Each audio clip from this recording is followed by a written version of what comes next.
Republic of the Philippines, Negros Oriental State University, RA 9299. College of Criminal Justice Education, Department of Criminology, Gilnan City, Negros Oriental, 6214 Philippines. Vision, mission, goals, and corporate values of Negros Oriental State University. Vision: a dynamic, competitive, and globally responsive state university.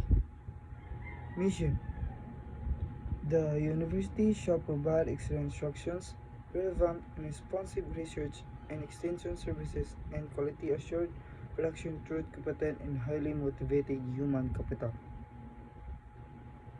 Goals: Negros Oriental State University strives to advance and stands for national development through effective partnership. O. Opportunity-laden educational access to poor but deserving students. R. Research-based and competency-driven instructions. S. Scholarship and innovations. U. Unity University of Culture. Corporate values. Core values represent what we believe in, giving character to our university operations. These are SAPPHIRE. S stands for spirituality. A stands for accountability. P stands for professionalism. P stands for patriotism. H stands for harmony. I stands for integrity. R stands for respect. And E stands for excellence.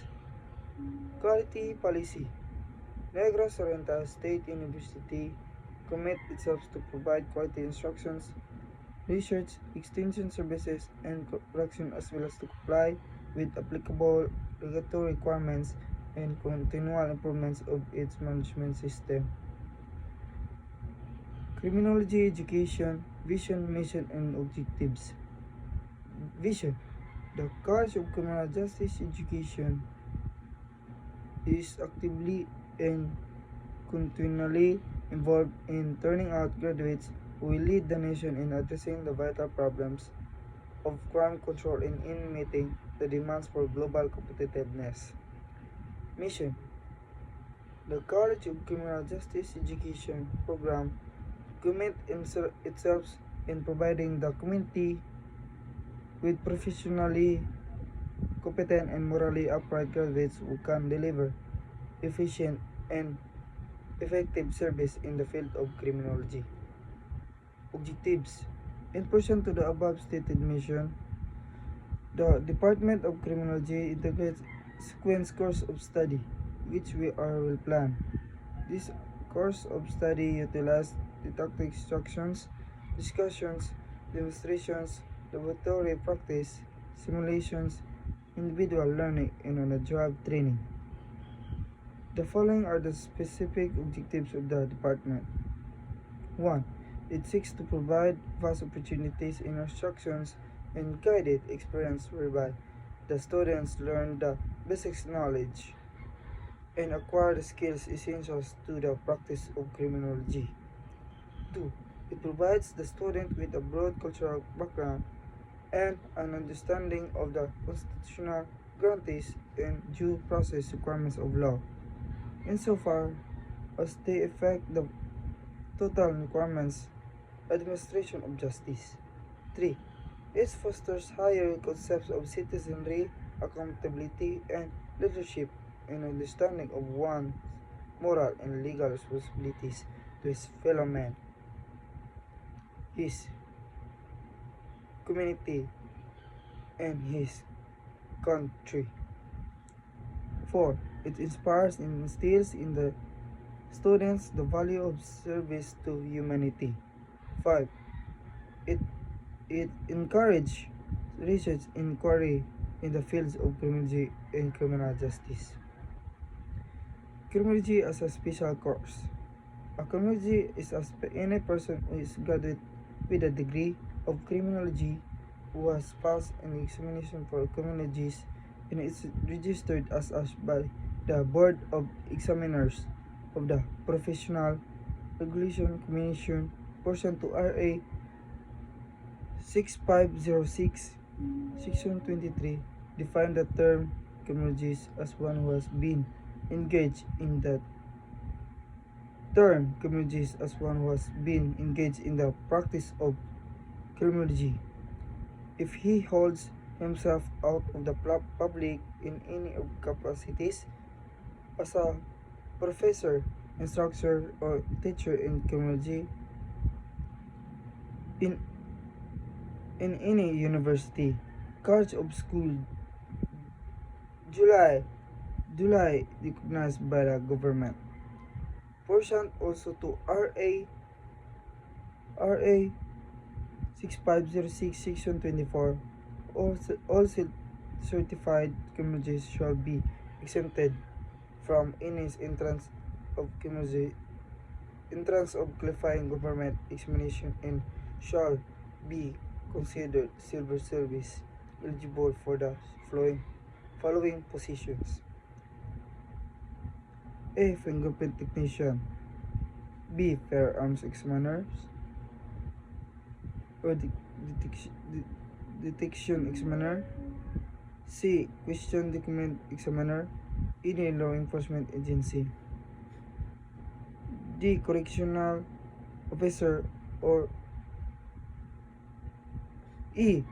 Probation officer investigator. F. Crime laboratory technician. G. Law. H. Lie. I. Agent in. G. Security. K. Criminal. Under the Civil Service Commission Resolution number 983022, criminologists LGBT would apply for appointment from the PNCO rank of PO1 up to the Police Commission's Officer PCO with the rank of Police Superintendent. Republic of 6975 Section 33 provides that licensed criminologists may be appointed to the initial rank of police inspector if there are vacancies. 11 General Orders. 1. To take charge of this post in all companies, property in view, and preserve the name with utmost diligence. 2. To work during tour of duty in military manner, keeping always in the alert and observing everything that takes place with sight of hearing. 3.